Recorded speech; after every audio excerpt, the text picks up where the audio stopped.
Welcome to Seattle Voices. I'm Eric Liu. My guest today is Ben Klasky. He's the executive director of Islandwood, the outdoor education center on Bainbridge Island. And Ben, it's great to have you here. It's nice to be here, thanks. Even though it's Bainbridge Island, I feel like it's part of the greater Seattle family, and there's certainly a huge Seattle component to how Islandwood works. Tell me about Islandwood itself and what its mission is. Sure. It's a 255-acre outdoor education center on Bainbridge Island, and you're right, we feel like we're part of Seattle too. In fact, the kids, they jump on the buses and they come out there each week, over 100 of them, and they stay for about 4 days in our lodges. We specifically target inner city kids, so about 60% of the kids are coming from Seattle schools, or from King County anyway. And we target their teachers too. We have education programs for educators. And so they essentially camp out there. Yeah, although camping is, it's pretty nice camping. They stay in our lodges, which are just really beautiful places. It feels almost like a national park lodge. And what happens? What is the course of education for them over those 4 days? Well, we have a whole curriculum that's tied into, you've had educators on here before, the ELers and the WASLs and testing, because teachers want to know that it's relevant to what they're teaching. But when they show up, the second they get there, they unpack their bags from the buses and they go into the woods. And they gather around our friendship circle and they hear about what's going to happen. And most of the time they spend outdoors. Even when it's raining, coming down cats and dogs, we get them out there. And what they're doing is hands-on, real-world learning experiences, and I think that's what makes it so special. We pretend they're naturalists for the week, and they'll do things like go out and we have 2 resident owls that live.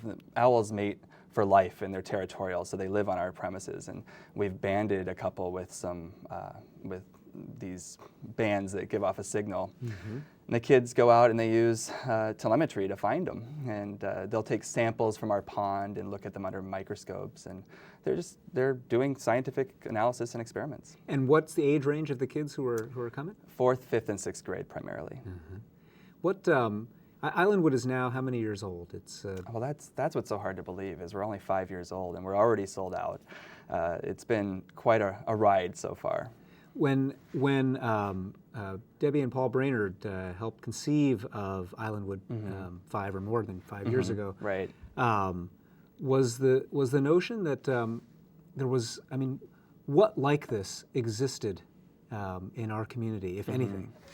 Well, in our community, there are a few other organizations, like at North Cascades Institute up in the Cascades. There's a place called Olympic Park Institute in the Olympics. And then some of the YMCA camps, like Waskowitz, will also have kids out for educational experiences. But the real challenge was that when Debbie Brainerd the whole story started when Paul and Debbie were looking on Bainbridge Island for a home, and they came across this land, and it was unused. It was previously owned by a timber company.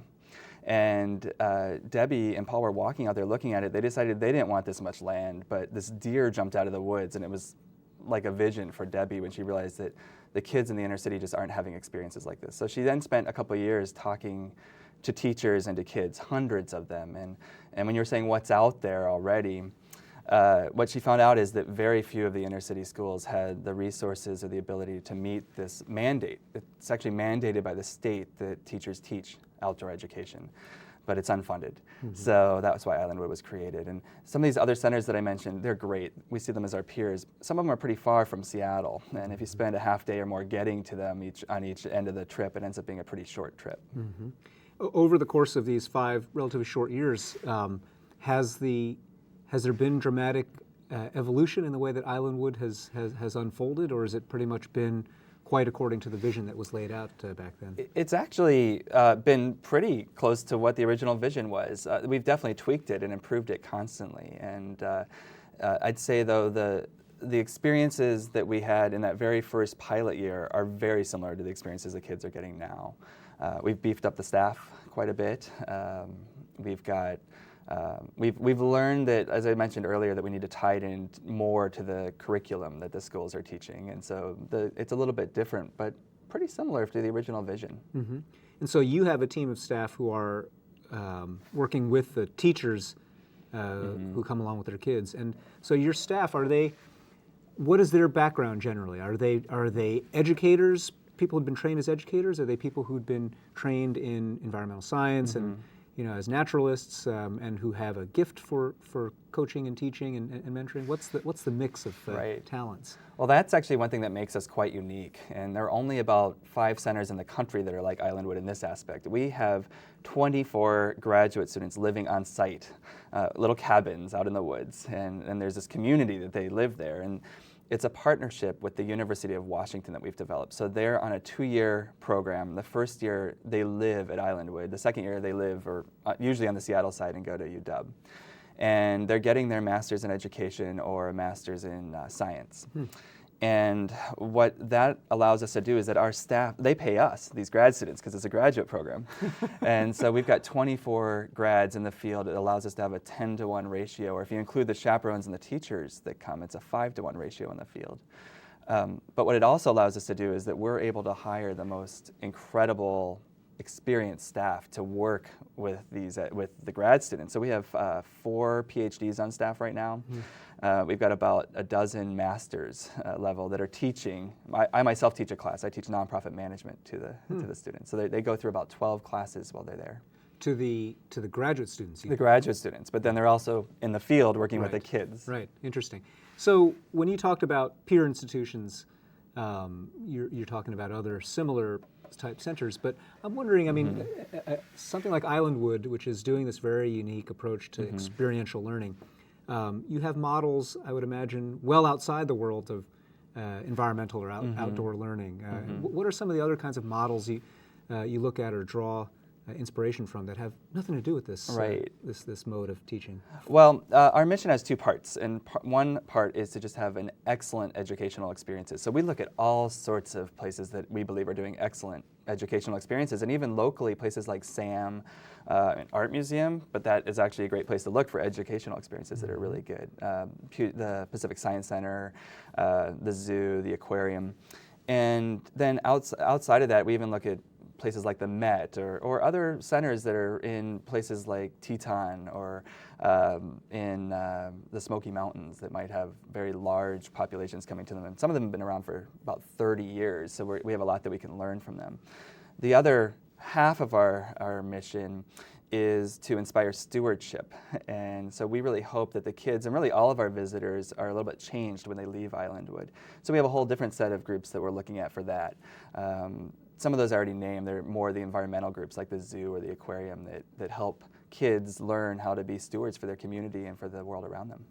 What about, I mean, it sounds like so many of these lessons, whether it's literally about the telemetry and locating those owls, or whether it's the larger lessons about stewardship, are things that lots of people should be learning, not just inner city school children, grades 4 through 6, but school children of all backgrounds or adults of all backgrounds. To what extent do you feel tempted to evangelize and bring this gospel to a wider set of learners? Well, we feel so tempted that we're doing it. We have over 4,000 kids coming to our summer programs and our school overnight program that I described, and then we also have day programs that are shorter to allow more kids to come. But then we're also, as I mentioned, serving the graduate students who live on site, and we're serving hundreds of teachers each year from throughout the state. And then outside of that, we have family programs and we have adult programs, because what we've learned is that we've got this incredible place, this space that is really unique, and we've built it so that learning can happen. And the same thing is true if you or I go there as a 4th or 5th grader. There's a sense of wonder and excitement and learning about our role in the world. And so we've had corporate retreats. We call them our leadership program. And we've had Starbucks and Boeing and REI and some really large companies out there. And what they're doing, though, is they're not just saying, let's have a party. They're out there really with intent to learn about how their company and how they as individuals interact with the world and how they can better the environment as companies. So they're doing really important work at Islandwood, too. Do you, particularly when you focus on the school children who go through Islandwood, Sure. One way to look at Islandwood is to say this is a wonderful, rich adjunct to the education experience that kids are getting in school. Another way that one could look at it over time I don't know whether enough time has elapsed, is that this is actually the future of school. That school, as we've traditionally done it, doesn't make so much sense anymore, and that doing it like you all do it at Islandwood, which is incredibly experiential and woven into a culture and imbued with these values, is going to be what we need to do in the future. Do you agree with that, or do you already sense that that's the way you all want to move at Islandwood? I am so glad you asked that question. I wish I'd handed it to you on a card.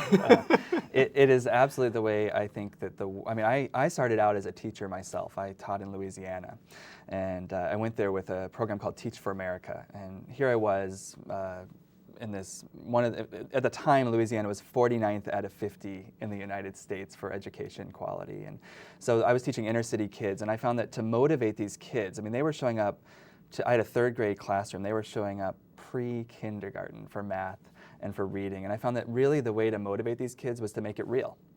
To really use, so you have to write a letter, you have to learn how to do a salutation. Well, let's write a real letter to our senator asking him for something that we want, or let's get outside of the classroom. And so you're absolutely right. I think that our education system is based on, over 100 years ago, a model that was agrarian, that was factory worker style, where kids are sitting at desks. And if you look at most classrooms, they might have whiteboards with dry erase markers, but they're pretty similar to the blackboards of the one-room schoolhouse. And so I think what Islandwood is doing with experiential education, with hands-on, real, and it's true with our graduate students too. They are not sitting in a classroom at an ivory tower listening to a professor. They're actually in the field learning by doing. And there are a lot of sayings that I really believe in, that if you show me, I'm not going to remember it. If I hear it, but if I do it, I'm going to remember it forever. Does that lead you to think about Islandwood actually becoming a school, in a sense of, it is in a informal way already a school, right. But in terms of actually seeking the formal accreditation or whatever is required. Well, when you pull up, it says Islandwood, a school in the woods. So we already kind of think of ourselves as a school. I don't think we're going to get accreditation and be a formal school with the same students each week, because there's such a need. So it's really nice. We're serving over 60 schools right now. And I think it's important to have this, the way that I'm thinking about it is that we're a model, and that when teachers and kids come, they get a taste of what can be, and that teachers are reminded of what they can be doing in their classrooms. And even though they don't have the ability to walk on 255 acres, or they can't go to a tree house in their schoolyard, or a big bridge over a ravine, or a floating classroom, which is our bridge, they still can do experiences in their classroom. They can do what I did when I was a teacher, like climb on their roof with parachutes that the kids have made and see which ones crash on the way down and which ones. So they could, they can make it really. Was it kids attached to the parachutes? No. They were eggs attached to it. It's kind of a neat experiment that a lot of teachers will do. You use regular household supplies to make a parachute, and you cradle an egg in it, and you can do whatever you want to save the egg, and you throw it from a height. To really talk about how experiential it was going to be, we were going to drop them from a helicopter. And a friend of mine was a pilot in the Army, the Army helicopter. And it turned out it was so windy he couldn't do it that day. And so here I am on the roof throwing these parachutes off. But some of the eggs made it, some of them didn't. So you spent how many years with Teach for America? I was with TFA for 5 years.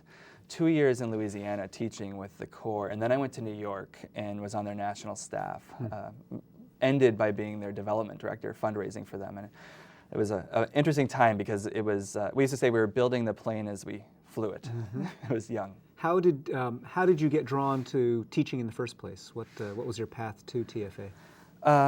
I was maybe not the most mature of kids. When I was graduating from college, I had never heard of even iBanking or consulting. I didn't know what any of these things were. I didn't go to any of the on-campus recruiters. And I was planning on traveling and working my way around the world. And I applied to one thing. My mom sent me a little, it must have been 50 words in Time magazine, a little article that just said that Teach for America was getting started, because it got started during my senior year. And so I applied for it. Senior year in college. Yeah, I was a junior when it got started. I was in the second year of the program. So there was this little blurb saying, here's this thing. And I decided to apply almost on a whim. I knew I wanted to be, at the time, a professor, and so I wanted to experience teaching. I knew I wanted to give something back to my own country. And so I went and did it, and did not know what I was getting into. What about, where did those two things come from? The idea that you wanted to be a professor and the idea that you wanted to give something back to your country? Well, the giving back piece is definitely something that, and I know you're big on mentors, and one of the ones I'd have to name was my parents. We had a child living with us that was from, I grew up in Minnesota, and this child was from inner city Watts, LA, living with us through a program called A Better Chance. So he was actually like my brother. He was a year older than he lived with us for 3 years to go to high school. When I was growing up, my parents were always very active in the community, and they weren't educators in the system, but they were very involved. And I think at an early age, I learned to give back. As far as education, I think that that's just something that grew on me through my studies and the people I met. The people that most touched me while I were in college, or that most impacted me, were a couple of professors, one in particular at the University of Minnesota, that really challenged me and pushed me and turned me on to that as a career. Of course, I didn't end up there. I didn't end up working at a university. What field did you think you were going to become a professor in? Social psychology, which is how groups of people think. What was attractive to you about that field? The thing that excites me about psychology is just that, and social psychology in particular, is that we are social animals, you and I, and we behave differently if we're in a room of 100 people than if we're alone. If you're nervous for a sporting event and you've practiced a lot, that can be a really good thing for you. If you're nervous for a sporting event and you stink at it, then it's a really bad thing and your performance is worse. And so the way that our mind works is very much related on what's going on around us and who is around us, and that just fascinated me. Now, obviously, that became a very applied set of lessons once you were teaching in Teach for America. Was it New Orleans or Baton Rouge? Where were you? I was in Baton Rouge proper, working with kids that were both rural and inner city. Once you left there and then you went to Teach for America headquarters, what was your path after that, after you left Teach for America? After New York, I went to grad school and I got 2 master's degrees. I got a master's in education and an MBA. It's kind of a good sign of what my wife calls my split personality and what I like to call my hybrid personality. But I have both a business and an education side, and at grad school I studied both. What are the origins of the business side, and how had that expressed itself up to that point? You know, the origins of the business side were really, probably too strong to call it mentorship, but some CEOs that I met when I was fundraising. So at the time, Teach for America was raising a lot of money from corporations, and I used to go with the founder, Wendy Kopp, to a lot of these meetings. And at the time, they would say, well, you're kind of young, you're a few years out of college, what are you going to do, Ben? And I dreamed of actually being very much like Wendy and starting something and running a nonprofit that had an impact. And what they said that they thought I could use was some business background, because if you're going to be asking people for $1 million grants, they want to know that you can manage the books. And the reality is we were just kids out of college at that point running. We were responsible for raising $8 million a year, and we were all under 25, so it was quite a trip. But that's what got me turned on to business, was the idea that I could learn how to run nonprofits with business acumen and run it like a business, yet still have that passion and purpose of a nonprofit. And would you say you actually learned that in business school, or do you think, I mean, it's ironic given that you live in an experiential education environment now, do you think those are lessons that you would have learned equally well or better had you just gone into business for a few years? Well, when I applied to business school, I applied to, I guess, 6 schools, praying and hoping that I'd get into one, because I was this fish out of water, I call myself nonprofit boy when I got there. And I ended up choosing the one that I went to very carefully. It was Stanford, and they have a program there called the Public Management Program, and it's been around for about 30 years. It's called Public Management because at the time, 30 years ago, it was very much focused on politics, but now it's become nonprofit management, socially responsible business, and also politics. And there's a good portion of students at Stanford that are thinking about how to use business for social change and thinking about how to use nonprofits in a more sophisticated manner. Now, your wife jokes that this is your split personality. Right. You call it your hybrid personality. Yeah. But joking aside, have there been times along the path where it did feel more like a split than like an interwoven hybrid? And how have you dealt with those patches of splitness? Well, the way I said it in a positive way is that in the best of worlds, you have both even if you're working in a corporation, I started a company that was a do-good company. And so I'm not biased towards nonprofit or for-profit, but on either way, in the best of both worlds, you have passion and meaning to the work you're doing, and you also have some business sense, and you're not just wasting money and people's time. But the other can happen too, and I've seen a lot of examples. I've been fortunate not to get too involved in organizations like this, but I've advised people and worked with people that are seeing exactly the opposite, that they don't have the passion or purpose in what they're doing, and they also don't have business acumen. I had a really interesting couple of years along the way. Shortly after business school, I worked at a large consulting firm and was working with Fortune 500 companies advising them, and it was at a time where I got really good at laying off people. That was my job, was going in and helping companies downsize. And there was still a people component to it that was actually really important. It was dealing with training and helping people move on to what's next, but it was just a really hard job, and that was probably the closest I get to what you're asking of not having both the passion for it and the business sense. And were you aware of it at the time that was not speaking to your passion and purpose, or is it much more in hindsight that you see that? Well, and I would say, not to make everything rosy colored, but in some ways it was speaking to my passion, because I felt like of all people that need somebody who's caring, it's people that are about to get this message. But I knew at the time. I knew that I was getting. A friend of mine once said, "Don't get really good at what you don't want to do," and I was realizing that I was getting very good at systematic layoffs, and that's not what I wanted to do. So I moved on. That's you also ought to put that on a plaque at Islandwood. What? First of all, for you personally, and then for Islandwood as an institution, what do the next bunch of years look like to you? How do you want things to unfold? Well, for me personally, that's easy. At least in the next few years, I don't plan on going anywhere. I've been very lucky with my career so far, but I've never been in a place where I wake up in the morning this excited to get there, feel surrounded by a great team, and frankly, the job is what I call, when I hire people, a good stretch. It's not easy for me. I'm learning every day, and sometimes hard. I'm learning hard lessons, but for the most part, it's a good stretch because I feel like I'm in the right place and I'm learning. But it's also like peeling an onion in that as soon as I got one thing figured out, I feel like there's another layer there that's awaiting for me. So what's been stretching you of late? Well, for me, it's the largest team I've ever managed. We've got, unlike some centers that are built on national parks where they have grounds crews and stuff, we actually take care of the whole 255 acres ourselves. So we have a kitchen, we have a grounds crew, we've got a $5 million budget to raise, and about 60 people that are on site. So for me, it's the largest institution or organization I've ever run, and there's a whole level of both exciting learning that's going on as I'm doing that. Now, you asked where I'm going to be, but more importantly, I think where the organization's going to be.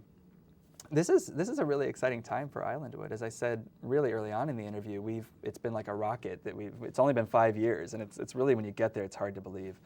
And as I also mentioned, we're sold out. And so one of the things that's coming up in the next few years is that we're talking about expanding a little bit. We have schools that are on a waiting list, and they're high needs schools, and we don't know how to meet their needs unless we have some new space. So we're building a few more buildings to help accommodate that. And then the big goal, the eye on the prize that the board and I and the staff are chasing after, is to really be doing it so well that even though we expect to always be here, we don't want to have Islandwood, New York and Islandwood, Minnesota. We expect to be doing it so well that a teacher in New York or a principal in Minnesota might say, hey, I need to go visit that place, because that's how experiential education works. And we're doing some things very strategically to get to a point where that'll happen. And a couple of quick examples. We just got a grant from the Paul Allen Foundation, from the Allen Foundation, to do a 3-year, the very first external evaluation we've ever done, which we think will hopefully help us get better, but will also prove that what we're doing is working. And it's interesting because when you go to evaluate something like this, it's very hard. You can do a WASL type test in a classroom, but you can't really do that for a week-long experience in the outdoors. So we're having to create a totally new way of doing evaluation. The other interesting grant we've gotten is from National Geographic, and they don't give grants. So this is pretty special, and what they're talking about doing is taking our curriculum and packaging it, this experiential, I mean, think about that. Hands-on, how do you package that? And taking the Islandwood curriculum to schools all around the country. So that's sort of those are the current things that are going on that are Islandwood future. It's expanding our impact beyond our 255 Well, acres. it's very exciting, and it goes right back to what we were talking about earlier about how Islandwood becomes not an adjunct to school, but hopefully becomes school itself. Right, that's right. And changes the way people think about school. Yeah. Well, Ben, thank you so much for joining us today. Oh, it's been great to be here, Eric. Thanks. My guest today has been Ben Klasky. He's the executive director of Islandwood, the outdoor education center on Bainbridge Island. Their website is islandwood.org. You got it. And you can check them out there. I'm Eric Liu. You've been watching Seattle Voices, and tune in again. Thanks.